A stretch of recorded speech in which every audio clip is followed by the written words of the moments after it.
Doctor Bedoya, ¿ya decidió convertirse de tucán de alto vuelo en canario de Belaúnde o todavía?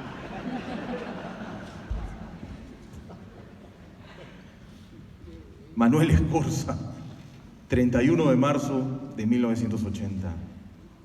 Confío, Escorza, en que gracias a su ingenio y a su capacidad de hacer frases, esta entrevista pueda tener mucho de humor.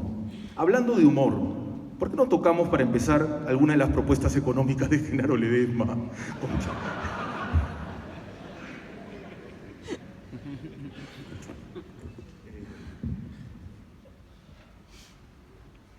Pero la lee con fruición. La leo con gusto, César, con mucho gusto. Como una especie de sadismo prestado. Pero la más importante y la que justifica este inicio espectacular para mí, se la dedica a Borges, usted. Y dice, primera pregunta, ¿va a hacer usted conmigo lo que suele hacer con todos los periodistas? Y usted debería responder, ¿y qué hago? Y yo replicar, tomarle el pelo sin ninguna misericordia. Bueno, Borges se merecía ese comienzo, ¿no?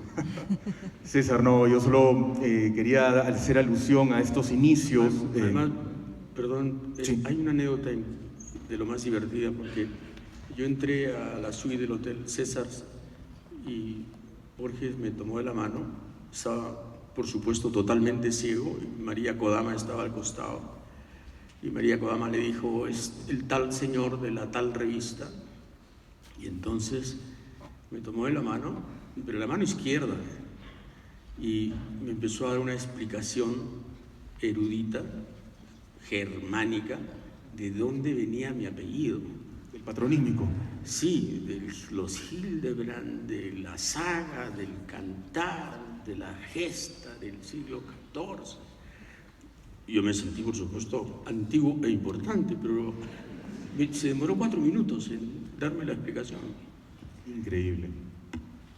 Le encantaba impresionar, pero lo hacía con una naturalidad que no parecía histrionismo, ¿no? Claro.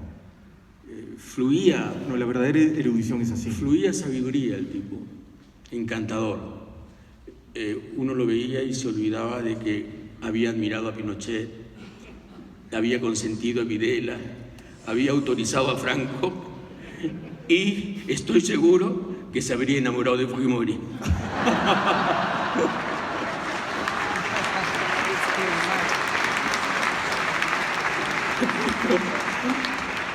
Pero era Borges. ¿Cómo no perdonar a Borges? ¿Cómo no perdonarlo? César, usted hablaba justo en cambio de palabras de que la entrevista con Borges, lo que usted siente es una erudición plena y natural que fluye. Y en la de Juan Gonzalo Rose, desasosiego. Una de las cosas que más llaman la atención del arte que usted ha desarrollado para la entrevista o la conversación es esa capacidad de asediar muy rápidamente aquello que normalmente, la máscara que normalmente cuesta en caer. Furio Colombo, el gran periodista italiano, decía que hacían falta 3 horas para lograr que el entrevistado baje la guardia. Creo que Oriana Fallaci se refería en términos similares. Cuando uno lee cambio de palabras o cuando uno revisa los videos de las entrevistas que usted ha hecho en televisión, la sensación que queda es que a usted le hace falta unos pocos minutos. Quizá es el recurso del método, ¿no? Yo lo que hacía era trazar una suerte de estrategia psicológica o emocional para el entrevistado. Y arrancaba con una pregunta que lo empujaba a la contrariedad, al recuerdo doliente, a la memoria incómoda, pero que situaba al personaje en lo que iba a ser la entrevista. Una suerte de interrogatorio, no cordial, no servil, tampoco atrabiliario, en donde la búsqueda iba a ser una sola, ¿no? ¿Qué rostro se escondía detrás de esa máscara veneciana que somos todos? Claro. Sobre todo ante un micro. Claro. Y recuerdo que a Chabela Vargas, antes de entrevistarla, pensé mucho en cómo abordar a un personaje tan hosco, tan mexicano, tan ronco, tan cantinero, tan tequilero. Dios mío, de verdad que era difícil, ¿eh? Y además, una maravillosa y lesbiana militante. Y entonces la primera pregunta fue, Chabela, ¿quién se enamoró primero, usted o Frida Kahlo? Y entonces me dijo como si fuera un auténtico varón contrariado, yo. Y se rompió el hielo. Claro. Y empezó todo, y claro. fluyó todo, porque la señora me vio como un par, claro. un posible par, un potencial par, digamos, un sujeto digno de una conversación. Ese es un problema básico para los periodistas. Si el entrevistador no produce una suerte de respeto inicial, la entrevista está molida. Está muerta, nace muerta. Está muerta. Yo, César, cada vez que releo Cambio de Palabras, y no lo hago pocas veces, yo soy de formación periodista, he crecido admirando estas conversaciones y en mi modesta escala, cuando ejerció el periodismo, he tratado un poco de estar a la altura de esa tradición que Tealdo y usted han desarrollado en Perú de una manera tan brillante. Sin embargo, siempre... Gran maestro Tealdo, ¿no? Bueno, gran maestro, usted lo disfrutó más que nadie, César. Él fue el que me llevó a la televisión. Claro. Un día me llamó y conocí la televisión por él. Recuerdo una... ¿No lo culpa de eso? No, no lo culpo. Recuerdo una polémica que tuvo con Enrique Sileri. Enrique pronunció mal la palabra equimosis y entonces Tealdo lo corregía y se aferró a eso. Discutían sobre la muerte de Banquero, claro, y el papel de Eugenia Cesareo. Pero eran... Fue uno de los grandes casos que apasionó a Enrique Sileri. Grandes casos. Y eran otros tiempos. Eran otros tiempos. En fin, el periodismo es distinto ahora. Lo que yo le quería preguntar, César, es, cuando me toca revisar estas entrevistas, es inevitable sentir que en el intercambio estamos en el plano de la política, de las ideas o del arte, ¿no? Y sin embargo, tengo una sensación que puede estar equivocada, y le voy a pedir que me corrija, de que esos tiempos eran mucho más feroces que los nuestros. O sea, eran unos tiempos en los que los golpes de Estado eran militares y en muchos casos cruentos, era una sociedad que en algunas provincias del Perú, hasta los años 50 o 60, al hacendado se llevaba en andas, y a inicio del siglo XX, Oquendo Amat cuenta que los hacendados puneños salían a cazar indios. Eran sociedades más feroces, pero que sin embargo parieron mentes más articuladas, gentes más cultas. Y sin embargo estos tiempos que en contraste se me hacen más blandos, no votan nada. Usted, en el prólogo de este libro, cuenta lo difícil que sería replicar un cambio de palabras en estos tiempos, ¿no? Porque ¿a quién va a entrevistar usted? ¿A Becerril? Por señas. Por señas.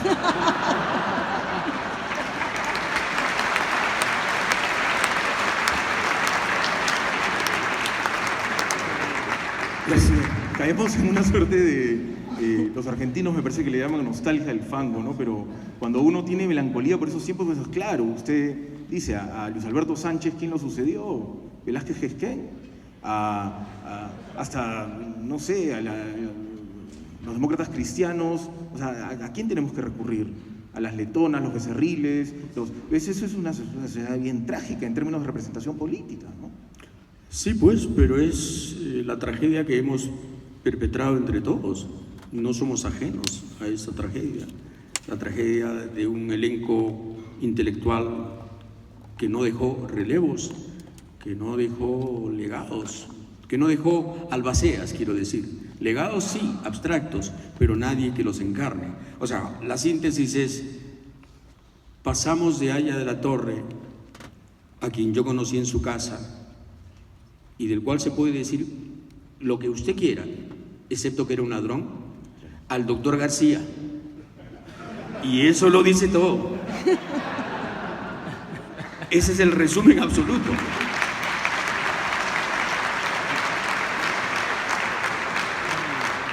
Y el problema es que se podría extrapolar ese ejercicio a todas las corrientes ideológicas, ¿no? Porque podríamos pasar de Mariátegui a Marco Arana, y podríamos pasar y seguiríamos, y sería esto una letanía ahora. Claro, pero digamos que se tuvo una oportunidad con Barrantes, y sin embargo Barrantes fue muy maltratado, ¿no?, por la izquierda en general. Usted fue muy duro con él. Yo fui muy duro, pero más duro, mucho más duro fue Hugo Blanco, mucho más duro fue Ricardo Letts, mucho más duro fue Javier Díaz Canseco. Y si le doy la lista de duros, nos pasamos aquí media hora. Duros de izquierda, sí, que estaban contra Barrantes porque precisamente envidiaban en él su capacidad unificadora. Cierta forma de carisma. Yo fui muy duro con Barrantes, al punto tal que perdí mi vínculo personal con él, perdí su amistad, perdí su respeto y un eventual cariño que alguna vez me tuvo. Fue en una entrevista en donde yo insistí mucho en preguntarle sobre cuál era la relación entre el marxismo-leninismo y Pol Pot, el líder camboyano que mató 2 millones de camboyanos en nombre de la nueva Camboya. Hizo un cementerio del socialismo, hizo un cementerio enorme. Me interesaba el tema porque Pol Pot no es que surgiera de la nada. Pol Pot se educó en París, en la Sorbona, fue un buen estudiante, estudió sociología, ciencias políticas, se educó en París, era un francoparlante absoluto y concibió el infierno de la Camboya de 1975. Esa afinidad ideológica le molestó. Y lo hizo en nombre del marxismo-leninismo. Cuidado, lo hizo en nombre del marxismo-leninismo. Entonces, esa filiación, ese parentesco entre lo que puede ser la doctrina generosa, social de Marx y algunos asesinos que la interpretaron a su manera, empezando por Stalin, terminando por Pol Pot y pasando, por supuesto, por el señor Guzmán aquí en nuestros lares, era un tema que incomodaba mucho a la izquierda y yo creí mi deber insistir en él, y bueno, le molestó a Barrantes, sí. Un periodista no puede tener amigos. La amistad es incompatible con el periodista político. Yo soy un ejemplo clamoroso de eso. Creo que el único amigo que me queda es usted.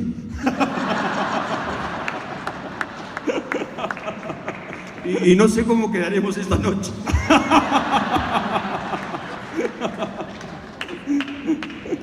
Sí. Pero es nuestro oficio, ¿no?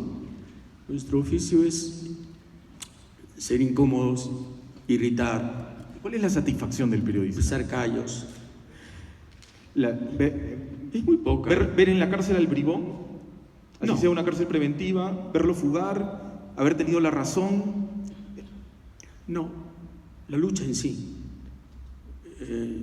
la persistencia de la lucha, la duración de la lucha, el no concebir la vida sino así, pero satisfacciones muy pocas, realizaciones poquísimas.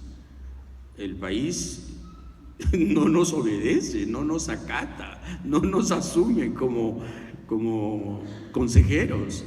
El país marcha por otro lado y nosotros gritamos por el nuestro, pero seguimos haciéndolo y tenemos que hacerlo. Porque alguien tiene que hacerlo, alguien tiene que irritar al poder, alguien tiene que decirle al poder: eres pasajero, eres fugaz, te estás equivocando y no eres precisamente Julio César, ¿no? Claro. Hay una frase que a mí me gusta mucho, que es que el poder es la única droga que te deja. Y cuando uno ve la pésima gestión del poder político que ha tenido... A mí me gusta una frase de Sartre sobre eso. Sí. Jamás me atrajo el chancro del poder, jamás quise mandar porque nunca obedecí. Oh, qué maravilla. Es una maravilla, ¿no? Una maravilla. Es casi orgásmica. Yo le decía, César, ¿hay algún tipo de político al que usted, no sé si tal vez la respuesta es ahí la torre y me estoy contestando antes de terminar la pregunta, pero ¿hay algún tipo de político que usted haya visto inmunizado contra el poder? ¿Qué es eso que lo mueve, irónicamente? Entonces, yo esta reflexión la hago a partir... Inmunizado contra el poder. Inmunizado, sí. Le voy a hacer una pregunta. Cuando yo releía Cambio de Palabras y veía que usted podía entrevistar a Armando Villanueva, a Andrés Tausen y a Luis Alberto Sánchez, todo un contexto de la asociación ayista, digamos, sobre todo Luis Alberto Sánchez sentía casi un pudor por el hecho de ser, o que pueda ser considerado, ya no digo presidenciable, sino colegiado aprista, ¿no? En el caso de, por supuesto, de Tausen Villanueva, la cosa es distinta, ¿no? Pero una de las preguntas a las que usted más aborda en esa crisis de sucesión en el APRA es justamente esa, ¿no? Pero Sánchez amaba el poder, ¿eh? Con un fervor, amaba al poder muchísimo más que a su esposa, siendo que amaba mucho a la turca, mucho a doña Rosa, pero amaba el poder intensamente. Todos aman el poder. Bueno, político que no ame el poder, pues entonces, ¿qué es, no? ¿Qué es? ¿Un entrometido, un forastero? Bueno, no hay pocos entrometidos y aventureros. No, claro, pero quizás una persona que era consciente de que el poder siempre le iba a estar lejano y siempre iba a ser remoto, fue Javier Díaz Canseco. Siempre lo vi en ese plan de decir, bueno, somos la minoría. En su caso, somos los mencheviques, ¿no? Somos la minoría, somos necesarios, pero no vamos a ser protagónicos nunca. Eso denotaba mucho Javier. No le quitaba intensidad a su participación, ni le quitaba emoción a lo que podía ser, digamos, su protagonismo en la política peruana, pero él era muy consciente de que el poder jamás iba a estar cerca para ellos, ¿no? Es la única, probablemente, persona profesional de la política que yo vi así, en esa perspectiva. Lo que les suele ocurrir es que se enamoran del poder de un modo unilateral. El gran problema es que el poder no se enamora de ellos. Y entonces esta no reciprocidad los atormenta y los amarga mucho. ¿Cuál es la peor gestión de poder que usted ha visto en su vida? Yo tengo dos candidatos. Que yo he visto. Sí, el Parlamento Fujimorista último o el primer alanismo. Peor gestión del poder político, ¿no? Pero yo saldría del libreto del testigo ocular. Ajá. Y me remontaría a la historia, ¿no? Quizás uno de los peores gobiernos del Perú fue el de Rufino Echenique, ¿no? De los más corruptos y de los que sentó de un modo más clamoroso y dramático, digamos, las premisas de la corrupción, las que luego se convertirían en virtual institución. La única institución no interrumpida en el Perú, la de la corrupción. Bryce justo decía que Alan García le había quitado el dudoso honor de liderar a Rufino Echenique, a su antecesor, ese ranking de la corrupción. Sí, estaría muy disputado, tal vez, ¿no? Alan García es un gran competidor. Un gran competidor. Sí, sí. Y bueno, en relación al testimonio personal, Yo creo que no ha habido periodo más apocalíptico que el quinquenio 85-90, ¿no? Eso era maravilloso porque era como estar en la Bolivia de Lechín y simultáneamente en la República de Weimar, ¿no? Por la inflación, claro.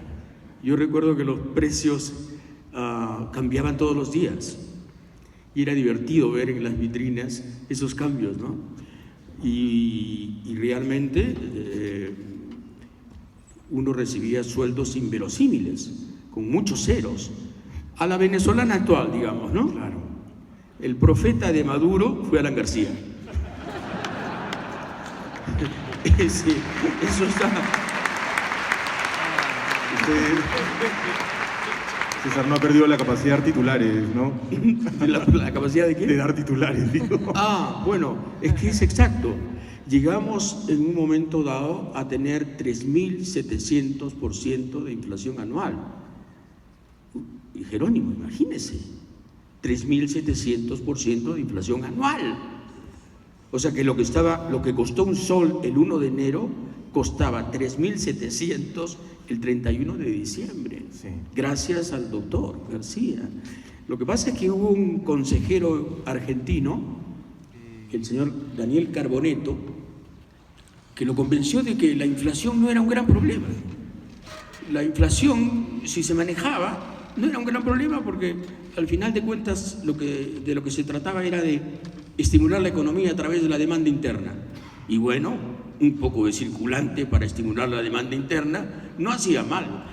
Claro, no le dijo que una vez creado el monstruo, una vez creado el Frankenstein iba a tener autonomía. Y por supuesto pasó lo que pasó. Pero esos años fueron de verdad lo más parecido al Armagedón. Lo más parecido. Porque hubo esta hiperinflación. Por si acaso esta hiperinflación se estudia todavía en algunas facultades de economía. O sea, está la inflación de Weimar, está la inflación húngara, ¿no? Y la cuarta o quinta es la peruana, del 85-90. Y encima tuvimos una oleada de terror.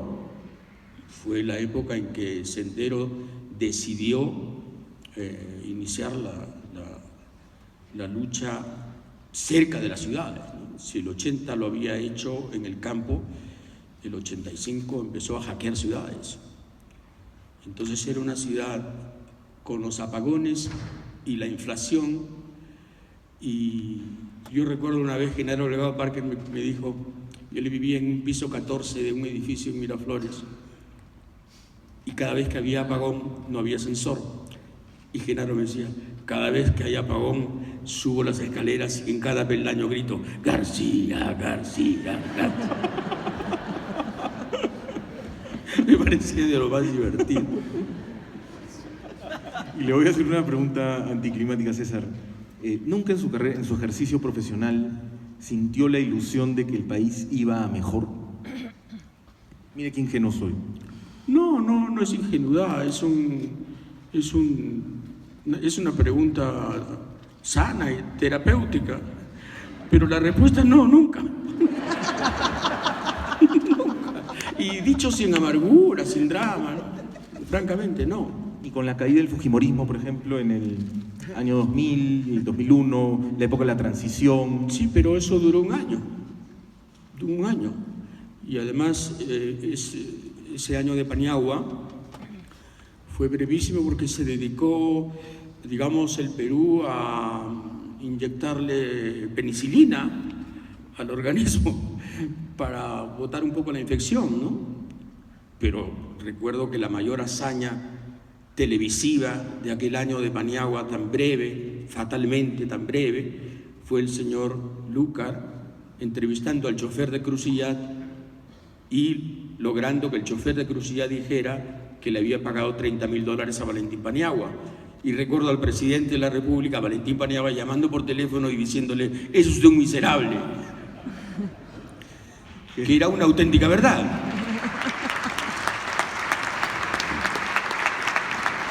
Que debe ser ese... Entonces, duró muy poco.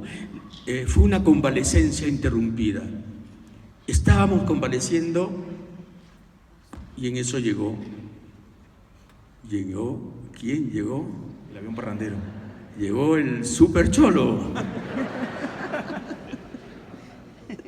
Que de verdad, sí, era un gran tipo, ¿no? En el formato, en las apariencias. Y pudo hacerlo muy bien. Y ya sabemos en qué ha quedado todo, ¿no? Ese fue un momento decisivo que volvimos a despilfarrar. Ha habido muchos momentos en el Perú en donde hemos estado a punto de... y se nos ha ido. Se nos ha ido la oportunidad. Tuvimos ese momento cuando Pardo fue presidente, ¿no? Al final de cuentas el civilismo era un partido, el primer partido, pero la oportunidad se desvaneció por completo. Además, por Pardo fue que al final perdimos la guerra, ¿no? Pardo hizo el pacto infame con Bolivia del 73, 1873. Pardo se negó a comprar más barcos porque decía que él tenía un acorazado invencible que se llamaba Argentina. Y por supuesto, a la hora de los loros, el Macri de aquel tiempo nos dijo: nones, olvídense, conmigo no cuenten. Y pasó lo que pasó. Y pasó lo que pasó. Pero una gran oportunidad fue Toledo. Hubiera sido un momento de ruptura y de limpieza y de refundación. Pero claro, todo se hizo de un modo tan tímido y ahora sabemos tan gris y tan corrompido. Y entonces, claro, ese estate quieto que hizo el presidente Paniagua Lúcar debe formar, junto con ese inolvidable intercambio que tuvo usted, César, con Genaro Delgado Parker, uno de los grandes hitos, no sé, del desencuentro político en vivo en la televisión nacional. ¿Recuerda su intercambio con Genaro? Sí, lo recuerdo, claro. ¿Cómo no? ¿Cómo no recordarlo? Fue una de mis tantas despedidas. Una despedida en vivo es una cosa que sigue siendo hasta hoy insuperable. Bueno, en los tangos de mi vida esa fue la comparsita. Porque efectivamente fue en vivo, ¿no? Y además con el hijo al costado, que es un poco penoso. Una buena persona, ¿no? Una muy buena persona. Era tan buena persona que se parecía muy poco a su papá. Y él tratando de que yo me quedara. Y de verdad, si hubiera sido por él, yo me quedaba. Lo que pasa es que era intolerable lo que había dicho Genaro, ¿no? Pero en fin, todo fue por Tigüinza, por el tratado con el Ecuador. Bueno, luego se supieron las razones reales de esa... No, las razones reales, claro. Después vino el video de Montesinos con Genaro hablando de cuánto costaba mi cabeza, que yo sé que es grande, pero no sabía que costaba $4 millones. Usted dice que lo están sobrevalorando. No, digamos que fue al peso. En realidad con esa venta Genaro ganó bastante más, ¿no? Porque les ganó a los hermanos un juicio por la venta de Belsau. Entonces, por la venta de lo que era Celular 2000 a la empresa norteamericana Belsau. Y el Poder Judicial no existía. El Poder Judicial era el CIN. En la sala del CIN se decidía todo. Por ejemplo, en la sala del CIN, un vocal decidió que Yanacocha no era para los franceses, que sí la merecían, sino para los norteamericanos y para el señor Benavides. Eso era el fujimorismo, y eso es lo que, algunos miles de peruanos no recuerdan. El Perú era eso. El Perú era una ópera bufa. Era un tribunal constitucional demolido, un congreso secuestrado, un poder judicial manejado por el chino Rodríguez Medrano, ¿no? Y por el CIN simultáneamente, y una prensa chicha dedicada a demoler adversarios. Y cuando no había mayoría en el Congreso, se compraba congresistas. O sea, si alguien pusiera esos datos en una computadora y añadiera, y a pesar de todo eso, la heredera de eso obtuvo 73 congresistas el año 2016, la pregunta es, ¿ese país existe? ¿Quién lo fundó? ¿Quién lo fundó? Leopoldo Sacher Masoch. ¿No? Sí, parece un culto al masoquismo. Absoluto, absoluto. Pero no es la única vez en que los peruanos tenemos una suerte de ataque de amnesia colectiva y perdonamos y olvidamos y... Bueno, García fue reelecto. Y no tenemos capacidad de juicio, ¿no? Es algo bien triste, ¿no? Bueno, García fue reelecto, Piérola fue reelecto, madre mía. El hijo de Mariano Ignacio Prado fue 2 veces presidente. Ya, ¿qué más olvido? O sea, yo creo que 100 años de soledad se hizo pensando en el Perú. Porque es increíble, ¿no? A mí me sorprende mucho. Yo leo historia porque me fascina el carácter cíclico, el tiempo circular de la historia del Perú. Lo que pasa ahora sucedió hace 150 años. Muchas cosas que suceden ahora no son sino remanentes del siglo XIX. Hay una curiosidad, César, propia de su semanario, que es que incluye cada semana un espacio dedicado a la guerra con Chile, o un espacio para la historia, o para el recupero de algún tipo de testimonio, registro documental decimonónico. Yo siempre había pensado, y no se lo he preguntado nunca, si esa filia por la historia viene de su paso por Leoncio Prado, o es un simple amor por la historia bélica, o es, como me dice ahora, una suerte de entender a partir de ciclos lo que se viene a futuro. Tiene un propósito, que es recordarle a los peruanos que el gran trauma no resuelto, la herida no cicatrizada, el drama no encarado y la verdad no enfrentada fue ahí. La guerra fue el acto, la guerra del Pacífico perdida fue lo más importante que nos pasó en el siglo XIX. Fue lo más importante que nos pasó en el siglo XIX. Porque nos pasó a nosotros, exclusivamente a nosotros. La independencia fue un gesto mixto, en donde intervinieron chilenos, venezolanos, argentinos, ingleses, ¿verdad?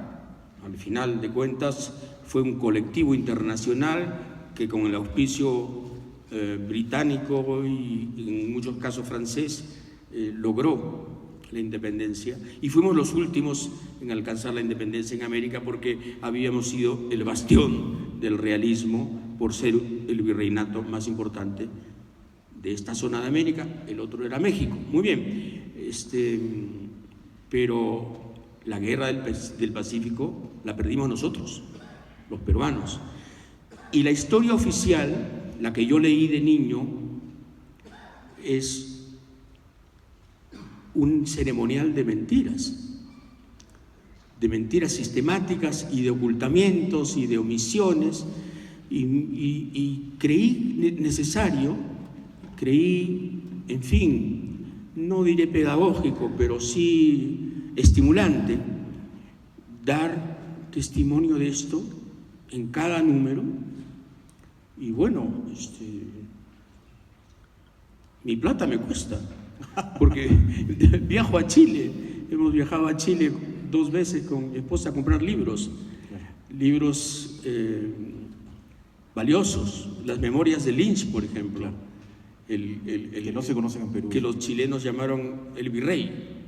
Sí, pues, el virrey. La literatura chilena sobre la guerra es terriblemente enconada, pero en algunos casos no es patriotera, es estrictamente verídica. hay cosas muy vergonzosas que ocurrieron en el Perú. Ni siquiera en esa circunstancia, ni siquiera invadidos, ni siquiera con un ejército extranjero, fuimos capaces de unirnos. O sea, el presidente y jefe del ejército se las picó. El 18 de diciembre de 1879, don Mariano Ignacio partió en un barco de vapor a conseguir, dice, blindados. No sabía ni siquiera inglés. El Comercio sacó un editorial diciendo: hombre, este señor dice que va a ir a comprar armas y solo habla castellano y se ha ido a Europa. Y ya sabemos, simplemente que huyó. La presión lo liquidó y tuvo que huir. Entonces viene el vicepresidente a la puerta. No podía ser la salida esa. Tuvo que ser Pierola. Y Pierola lo primero que hizo fue enemistarse con el Ejército del Sur, quitarle provisiones al Ejército del Sur, quitarle armas al Ejército del Sur, quitarle logística. ¿Por qué? Porque en el Ejército del Sur estaba Lizardo Montero, el contraalmirante, que lo había combatido. Y lo que Pierola quería era la derrota de Lizardo Montero en el sur para imponer sus propias jefaturas. A ese grado de descomposición, de desintegración llegamos. Y toda la guerra fue lo mismo, ¿eh? Cuando Cáceres combatía con sus guerrillas indígenas, así de sencillo, sus guerrillas serranas, maravillosas guerrillas serranas al ejército de ocupación, Lizardo Montero, que había sido mezquinado por Pierola, le negó ayuda. Aquí hubo 3.000 soldados esperando que Lizardo los mandara, aunque sea dar una mano por allá, y no fue así. Fuimos un país dividido, incapaz de unificarnos ni siquiera en la desgracia, ni siquiera en esta infamia de estar 4 años bajo la ocupación de un ejército extranjero. Y ha sido un poco la constante de nuestra historia, ¿no? ¿Usted cree, César? La constancia de nuestra historia. No poder crear un ideal que convoque a todos. No poder crear un liderazgo que nos agrupe a todos, que nos entusiasme a todos, que sea capaz de suscitar un cierto grado de unidad. Entonces, claro, nuestras desdichas vienen de ahí. Y es bueno recordar lo que nos pasó en la guerra. Es bueno recordar. Es doloroso, pero es bueno. Yo quería, César, estando de acuerdo con usted, saltar unos 100 años y extrapolar esa división a lo que pasa en el Perú contemporáneo, ¿no? Algunos amigos, ingenuos también, pensaban en las elecciones del 2016 haciendo unas matemáticas extrañas. Decían el 80% del Perú ha votado por opciones de derecha. PPK y el fujimorismo, al compartir modelo y ciertas ideas, están obligados a entenderse. 2 años después sabemos lo que pasó, ¿no? Esa unión que usted exige para la izquierda peruana en esas elecciones demoró menos en desunirse, dicho sea de paso, ¿no? Pero esa unión que usted exige como cimiento de una nación o como ingrediente, como rudimento para construir una república sana, es imposible incluso en las propias doctrinas, incluso en los propios bandos partidarios, ¿no? Bueno, ya le estamos dando categoría de doctrina al fujimorismo, que me parece que es un poco impropio, pero entienda lo que voy.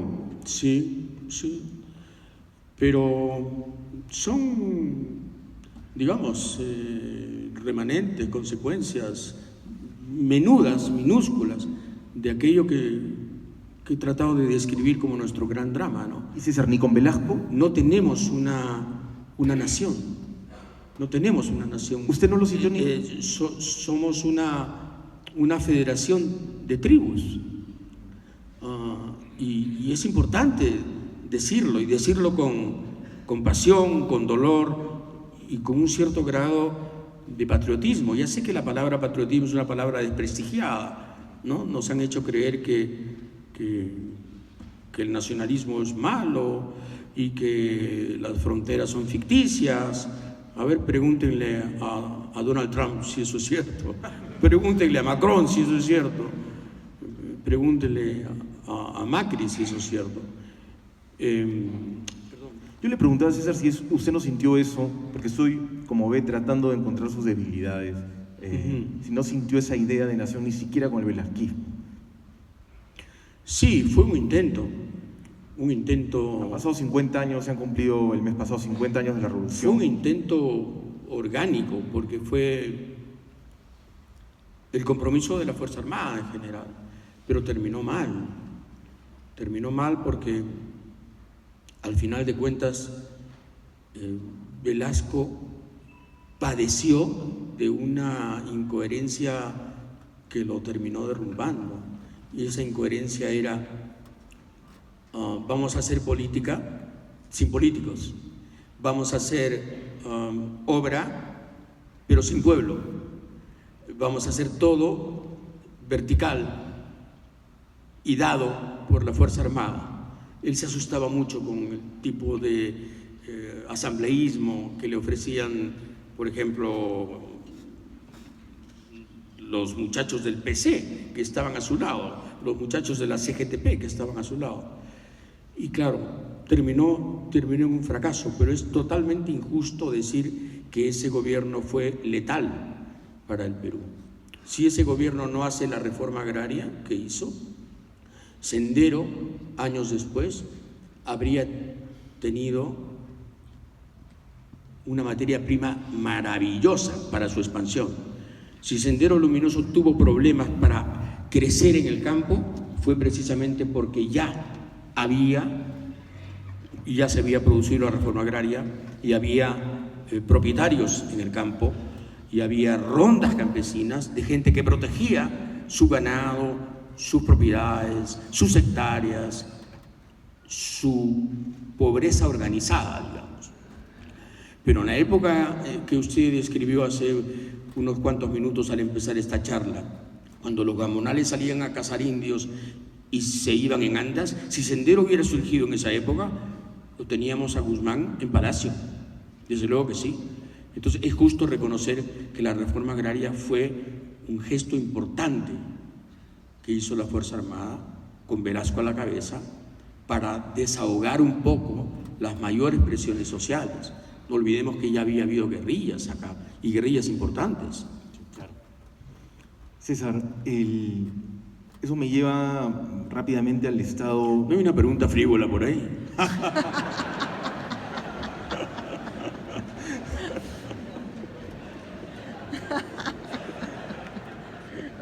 ¿Ya comió camarones, César? No, creo que estamos aburriendo a la gente. No, yo creo que hay mucha... ¿No? Me siento más aburrido. Disculpe, ese es mi... Por mí.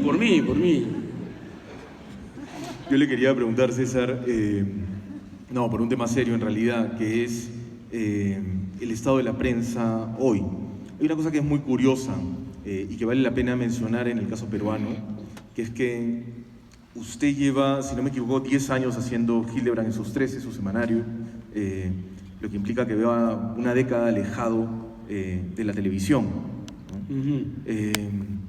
¿Cómo ha sido para usted o qué reflexión puede hacer a partir de ese alejamiento, ¿no? Porque yo entiendo que ese alejamiento es la construcción, no sé si de 13 o 14 despidos, creo que he llevado la cuenta, pero sí de la conciencia de una incomodidad que no le permite mantener un espacio por las circunstancias que usted nos va a explicar, ¿no? Y que de alguna manera nos aqueja a todos, ¿no? Sí, bueno, vamos a ver. Cuando estuve yo en la televisión era muy difícil tocar temas esenciales, pero se hacía. Venían las presiones y venían los despidos. Ahora, imaginar siquiera que alguien se va a salir del libreto, imaginar siquiera que alguien va a desentonar, es absolutamente un sueño, es delirante. nadie se sale del libreto. ¿Y cuál es el libreto? El libreto es, básicamente, dicho así en términos muy gruesos, el modelo no se toca. El modelo liberal no se toca. Es sagrado, es pétreo, es inamovible. O sea, Tutankamón es moco de pavo frente al modelo liberal. Pueden discutir de cualquier cosa, el porcentaje de las AFPs, el problema de Indecopi, todas las agendas menores que se nos puedan ocurrir están al servicio de la prensa, así como no, entre usted nomás. Pero lo esencial no se toca, está prohibido, son temas tabúes. Eso ocurre en la prensa escrita también, que vive de un libreto relativamente monótono. Uno abre los periódicos y parece que los periódicos se parecieran. Tienen una suerte de hermandad involuntaria, una grisura telepática. Parece que los imaginaron una sola persona en una sola habitación. Yo a veces leo los periódicos, leo 8 periódicos por deber todos los días y digo, ¿qué me está pasando? Me estoy volviendo loco. Este titular ya estaba acá, el comentario de ahí ya lo había leído. Se prestan columnistas, los nombres casi no varían. Y claro, es que están en lo mismo. Y lo mismo es mucho entretenimiento y poca esencia, ¿no? Y entonces el debate se ha empobrecido y no podemos discutir aquello que puede ser importante. O sea, si en algún lugar del mundo el señor Francis Fukuyama, que decretó el fin de la historia, tuvo razón, ha sido en el Perú. Hasta en eso somos japoneses. Nos gobernó Fujimori y nos condenó Fukuyama. Ya está. Somos una sucursal, ¿no?, de alguna prefectura. César, usted, podemos pasar al tema. Es bien triste eso, ¿ah? Es decisivo eso, por si acaso. Eso es un tema decisivo para la prensa. Pero es un tema bien complejo, César. Usted tiene que reconocer, por ejemplo, que Sendero mismo ha sido hecho un tremendo daño a la izquierda peruana y que el 3000% de inflación de la heterodoxia económica de García... Pero yo no estoy hablando de la izquierda, Jerónimo. Yo no estoy hablando desde la izquierda. A mí la izquierda me parece menuda, fraccionada, incapaz de crear un liderazgo consistente y persuasivo. No, yo estoy hablando estrictamente desde la más elemental inteligencia, o sea, desde la información básica, desde saber lo que está pasando. Nada más, y nos quitan ese derecho. No debemos saber lo que está pasando, ni en el mundo, ni aquí. Entonces yo no hablo desde la izquierda, no me etiquete, porque vamos a terminar como Barrantes. Es una broma, señor.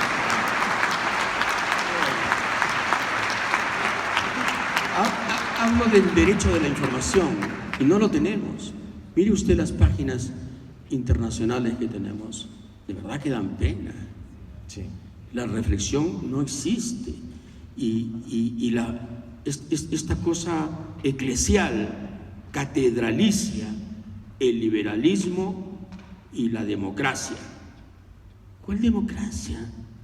¿De qué hablan? ¿Y cuál liberalismo? Si todo está atado y amarrado. García, liberal. No me hagan Kuczynski, liberal. Mamani, liberal. Por favor, por favor. Graña, liberal. Odebrecht, liberal. Pero qué burla es esta. A eso me refiero, ¿me entiende? Y eso no es ser de izquierda. En eso estamos totalmente de acuerdo, ¿no? No, yo me refería, César, para aclarar, no a la necesidad de una etiqueta, sino que a la crítica, digamos, al modelo, podría darse desde algunos lugares doctrinales que no existen ya, ¿no? El aprismo como doctrina no existe ya. El izquierdismo atomizado. El pensamiento social cristiano inexistente. Nadie sabe qué fue el PPC después de Lourdes de Florenano o ni siquiera con ella. Entonces, ¿desde qué punto empezamos? Pregúntele a Bengolea, pues. Al burbujito. ¿Desde qué? El PPC terminó con Yola Polastri. Lo que yo me pregunto, César, y a lo que iba es, ¿desde qué punto de enunciación doctrinal vamos a abordar esa crítica al modelo? Puede ser desde el escepticismo republicano, y es correcto, yo probablemente coincido con usted, pero, digamos, se necesita algo un poco más programático para discutir esto en serio. Se necesita, pues, decisión, imaginación y fervor para crear alternativas. Claro, desde luego. Chomsky está en lo mismo a nivel mundial y mucha gente como él está repensando el mundo. O sea, la desinformación que padece el Perú es la misma desinformación que se da en Europa y que se da en Estados Unidos y que se da en Canadá. Es una operación mundial de jibarización cerebral, de desinformación sistemática, de embrutecimiento masivo. Y entonces, claro, si es algo mundial, pues tendrá que ser mundial la respuesta. Pero por lo menos tenemos que ser conscientes de que somos conejillos de indias, somos cuyes de un experimento social de una vastedad incalculable. O sea, Roma es una basura frente a esto, frente a este imperio monotemático, este imperio ideológico que realmente ha producido una sociedad global monótona. ¿Y cuál cree usted, César, que ha sido el rol de la tecnología y las redes sociales en esto? Porque usted es uno de los resistentes. Cada día ayuda más a que, en fin, el entretenimiento, por decirlo con mucha suavidad, por no decir, digamos, no sé si hay alguna... El cojudeo global, creo que es un gran término, ¿no? Me tomo una foto con mi torta y la difundo. Qué importante soy, ¿no? Mi gata tiene cachorros. Entonces, claro, es Le Monde en la versión de quién, ¿no? Nos han metido la idea de que no hay diferencia entre lo importante y lo secundario. Y entonces ahora resulta que ya no hay nada importante. Y es una maniobra. La derecha mundial ha ganado esta batalla. No la guerra, pero esta batalla la ha ganado largamente. Esta batalla empezó, podemos datarla inclusive, empezó con la derrota final del laborismo en Inglaterra, con Margaret Thatcher, con Ronald Reagan, con el Papa Juan Pablo II, que era muy visitado por el jefe de la CIA, y ahí empezó todo. Y es una ola mundial, triunfante. ¿No ha visto ahí al señor Macron, el presidente francés, que parecía el muñeco de ventriloquía del señor Trump, que a su vez parece un orangután visto por una lupa? Y los dos hablando de perdonar a Arabia Saudita, un régimen de asesinos que son capaces de moler en una licuadora a un periodista en un consulado. Además grabado. Y grabarlo. No, acabo de verlos en CNN, daban risa, pero ese es el mundo. A ver quién sale a decir, par de payasos, ¿verdad? Es que el mundo merece eso, el mundo merece muchísima más rabia, muchísima más indignación que la que tenemos, porque nos están convirtiendo en esto, en los extras del estudio Churubusco, en una gran película producida por Cantinflas, ¿no? con el auspicio de Televisa. Y, hombre, ¿nos damos cuenta o no nos damos cuenta? O apostamos por rico judío global, que es otra manera de vivir. Yo estoy de acuerdo, pero por lo menos que se tenga la decencia de decir: estoy con judío global, señor, no me moleste. Listo.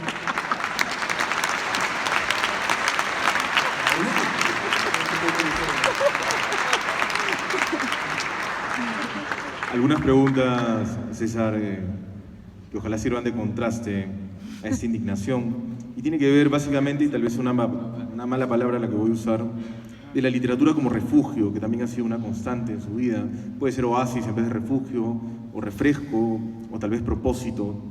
La literatura ha recorrido su carrera periodística y personal. Usted es un gran lector. La literatura me ha salvado. Sí. ¿De qué manera? Porque me vinculó con la belleza. Yo escucho música cuando leo literatura. Asocio mucho, porque soy melómano también. Me gusta mucho la música. Y sí, es una manera de aproximarse a valores que no están en el mercado, ¿no? A valores espirituales. Existe. Es otra palabra que yo rescato, ¿no? Que no está de moda, es una palabra anticuada, una palabra casi metida en el sarcófago, ¿no? Espíritu. Hombre, sí, tenemos, claro, ¿cómo no? Alma, también tenemos alma. Mente, oh sí, mente, cuidado, mente. ¿Se da cuenta que son palabras proscritas, Jerónimo? Casi ya no se dicen. Pasan casi por mal gusto a veces, ¿eh? Sí, parecen, uno por tonto, parecen guachaferías. Por guachafo. Parecen guachaferías, ¿no? Y entonces, claro, ¿qué somos? ¿Qué somos? Somos Internet, somos Instagram, somos Telesub y somos Rosita Bartra. No. Todo junto. Pero, ¿no? Mire, César, que lo quiero obligar a hacer a dar algunos nombres. A este público que ha venido a escucharlo, a usted, le podría recomendar 3 o 4 títulos, los que usted considere que crean que puedan ser ayuda en esos momentos de debilidad republicana. Libros que puedan ayudar a... libros que a usted le hayan marcado, bueno. que crean que tengan interés, que todo peruano deba leer, aunque, digamos, eso suena a una suerte de maximalismo ilustrado, pero ¿qué le diría a usted a la gente que lea de literatura, que usted le haya generado, no sé? Literatura. Sí, literatura. Porque hay que leer a Basadre, ¿no? Hay que leer a Basadre. Hay que leer a Basadre. Es pesado. Son 9 tomos y Basadre no es un gran prosista, pero es un gran historiador. Pero vamos al placer, ¿no? Usted me habla del placer. Sí, yo lo quiero sensualizar. No de la responsabilidad que quema pestañas. Exactamente. Sino del placer. Hay que leer Arguedas, que es otro innombrable de ahora, ¿no?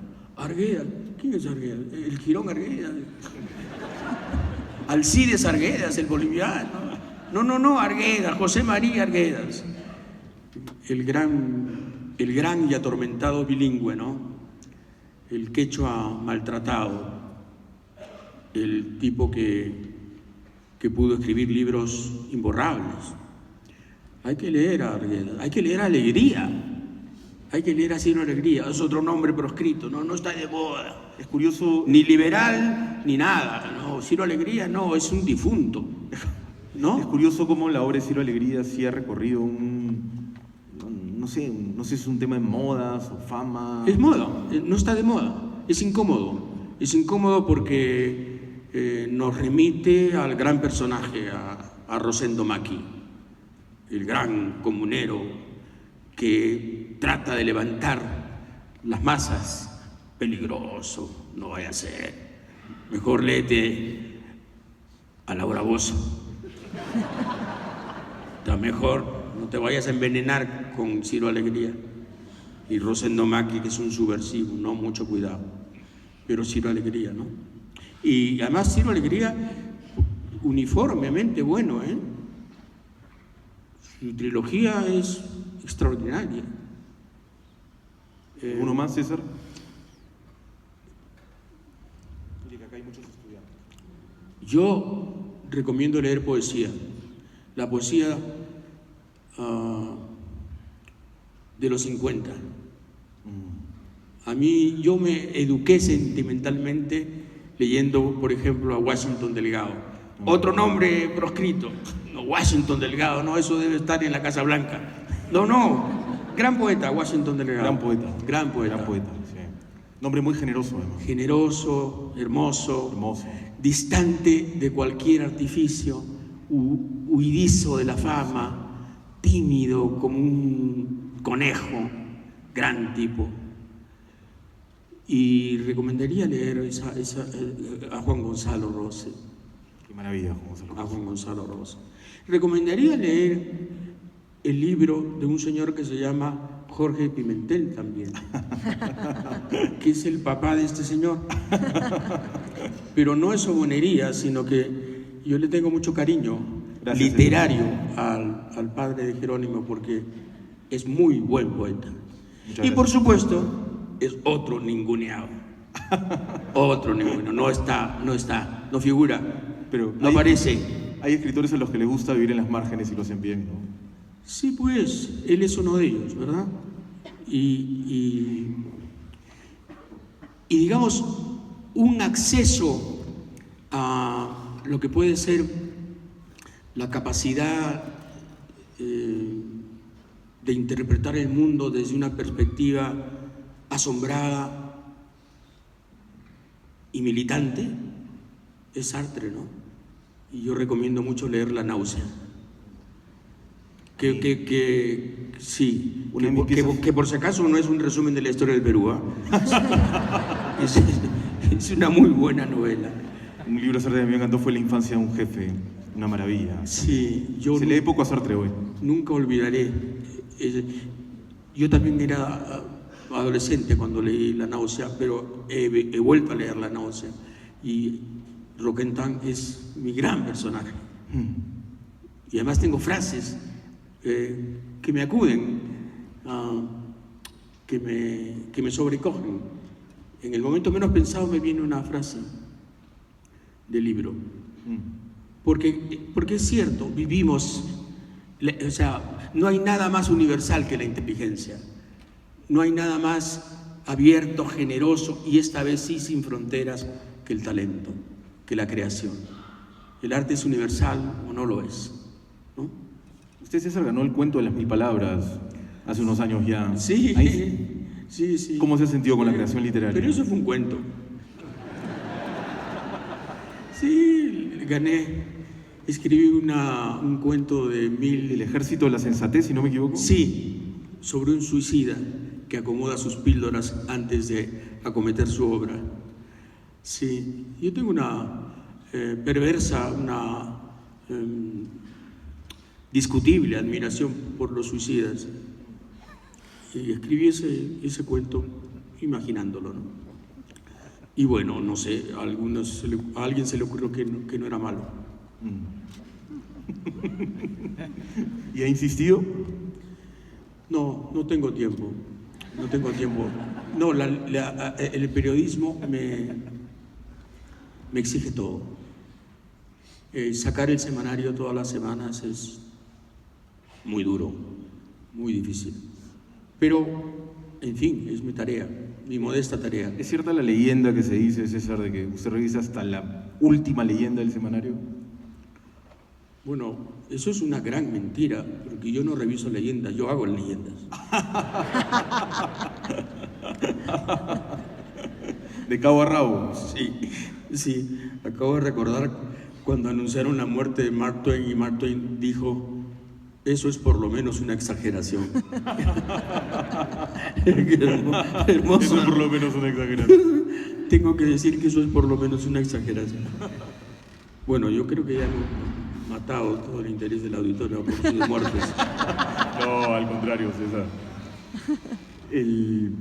Una de las cosas que a mí me asombra particularmente, y permítame que hable un poco de usted, más de usted, tiene que ver con la capacidad del semanario, que yo estoy seguro que será en un tiempo, cuando corresponda, un objeto de estudio, además en contraste exacto con Liberación, porque hay una suerte de periodismo de guerrilla que usted practica, ¿no? Es un periodismo cacerista, no sé cómo usted lo quiere llamar. Sí, sí, sí. En sentido de... Yo soy el coronel Juan Gastón, que murió en Huamachuco. En Huamachuco. Y aquí sigo. Pero, ¿cómo le ha encontrado usted, entonces se lo digo casi en términos conceptuales, con la idea de hacer un semanario autosostenido, sin publicidad, entiendo, y en las condiciones, digamos, con los enemigos a los que usted se enfrenta, ¿no? Yo le llamo un periodismo de guerrilla, un periodismo de campaña. Hay otros modelos, digamos, yo entiendo que IDL Reporteros, por ejemplo, funciona con un nivel de subvención que viene a través de ONGs. Lo hace muy bien, ¿no? Y lo hace muy bien, por supuesto. Hemos tenido el placer de tener en el GEI a Gustavo Ritti, también dando algunas charlas muy interesantes. Muy bueno. Exacto. Muy buen periodista. Pero lo que le quería preguntar es, ¿cómo encontró el modelo para que esto marche? Bueno, nuestros oros son los lectores. Nuestros oros son los lectores. Vivimos de ellos.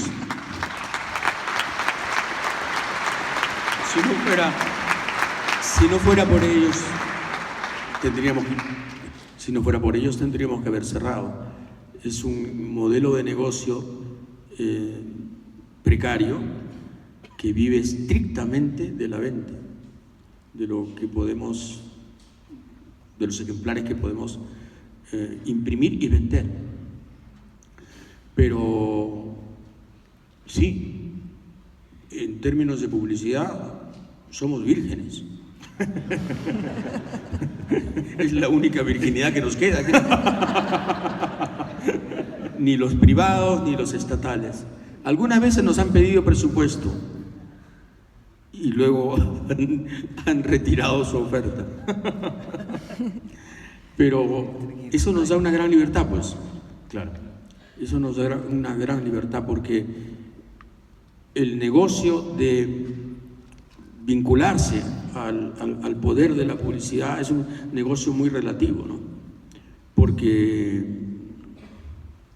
esclaviza e impone listas negras y temas tabúes. Entonces, claro, yo le puedo asegurar que en la prensa normal, la prensa corporativa, la prensa importante, jamás va a leer usted un asunto del sindicato de Saga Falabella. Jamás. Se lo puedo jurar. Juro por anticipado que usted no va a leer nunca eso. Y podría continuar, desde luego, ¿no? Yo prefiero esta precariedad, que terminará el día en que los lectores nos digan, ¿sabes qué? Nos cansaste. Y punto. Ese día cerraremos. Espero que no ocurra, desde luego, no deseo que ocurra. Estamos seguros que no va a ocurrir ¿no? Pero si sucediera, así de sencillo, nos reinventaremos, pues, de alguna manera. Yo tengo siempre esa sensación de que todo puede ser episódico y fugaz, ¿no? ¿Será que me han votado tantas veces de la tele? ¿No? Muchas veces estaba así en el apogeo del programa, me decían, qué bien, caray, han entrado 4 auspiciadores, tenemos 14 puntos de rating a las 10 de la noche, cosa insólita, ¡guau! Macanudo, ¿no? Y a la semana, chao Hitler. ¿Y qué pasó? Bueno, ¿qué pasó? Una vez, la vez más anecdótica que recuerdo es, una vez me votaron por sacar un reportaje sobre un estafador que hacía edificios de departamentos con un acabado que según él costaba XXX, pero a la hora que el pobre comprador iba, se daba cuenta que costaban 000. Y lo más extraordinario, novelesco del asunto, es que ese estafador se llamaba Ladrón de Guevara. Díganme si no es una delicia. Absolutamente delicioso. El apellido era profético. No era apellido, era un adjetivo. Pero me votaron. Era un epíteto homérico, era. Sí. Es porque era muy amigo del dueño del canal y el canal, entonces... Pero no lo extraña usted, no extraña esa televisión. No.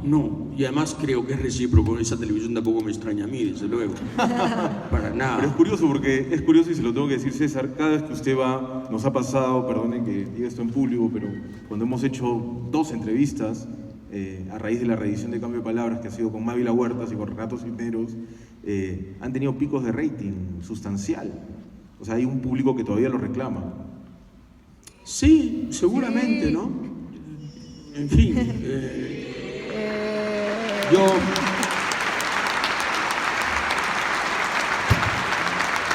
Lo he puesto en un aprieto. Finalmente lo puse en un aprieto, César. No, un aprieto cálido. Yo supongo que sí, pero eso no significa nada en términos de posibilidad de volver. No, es que uno no vuelve donde no quiere. No me han ofrecido volver, nunca me han ofrecido volver. No me las doy de que yo rechacé 4 propuestas, no tengo ninguna. Soy como la vieja que se quedó en el baile. Me alegra. A mí, un presidente de la República me mandó a decir que el sistema había prescindido de mí y que así iba a ser a partir del momento en que me sacaron la última vez. Eso es que es una muerte social. Sí, una muerte cívica, ¿no? Una suerte de marginación permanente. Pero es que la televisión se dio cuenta de que tener un sujeto inmanejable, de connotaciones hoscas, de aristas peligrosas, de comentarios subversivos, era indeseable. Y la televisión se dio cuenta de que suprimir eso iba a ser un gran paso. Sí, yo lo entiendo perfectamente. Si yo hubiera sido ellos, yo me habría votado a mí mismo. No tengo ninguna duda. Bueno, César, le pido un fuerte aplauso para él, por favor.